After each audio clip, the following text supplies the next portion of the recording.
சக்தி. அனைவருக்கும் வணக்கம். என் பெயர் சாய்நாதன். செங்கோல் ஈன்ற மொழி, சங்கம் வளர்த்த மொழி, சங்கென முழங்கும் மொழியாம் என் அன்னை தமிழுக்கு முத்தான முதற்கண் வணக்கத்தினை தெரிவித்துக் கொள்கிறேன். அனைவருக்கும் வணக்கம். தீபாவளி பண்டிகை பல்வேறு நாடுகளில் பலவிதமான பண்டிகைகள் கொண்டாடப்பட்டு வருகிறது. அதில் இந்துக்கள் கொண்டாடப்படும் முக்கியமான ஒன்றுதான் இந்த தீபாவளி. அதை பற்றி தான் நான் இப்பொழுது பேச போகிறேன். தீபாவளியை சிறிய குழந்தைகள் முதல் பெரியவர்கள் வரை மிக விமர்சையாக கொண்டாடப்பட்டு வருகிறார்கள். தீபாவளி என்ற சொல்லுக்கு அர்த்தம் தீபம் என்றால் விளக்கு, ஆவலி என்றால் வரிசை என்று அர்த்தம்.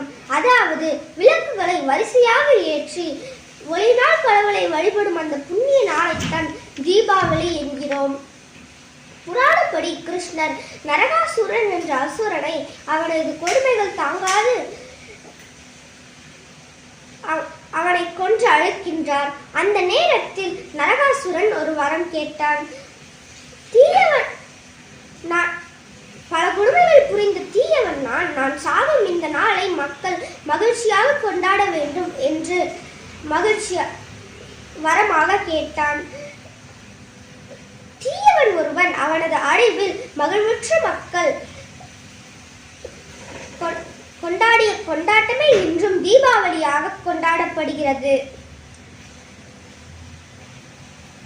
தீபாவளி அன்று அதிகாலையில் எண்ணெய் வைத்து குளிப்பதை புனித நீராடல் என்று கூறுவார்கள்.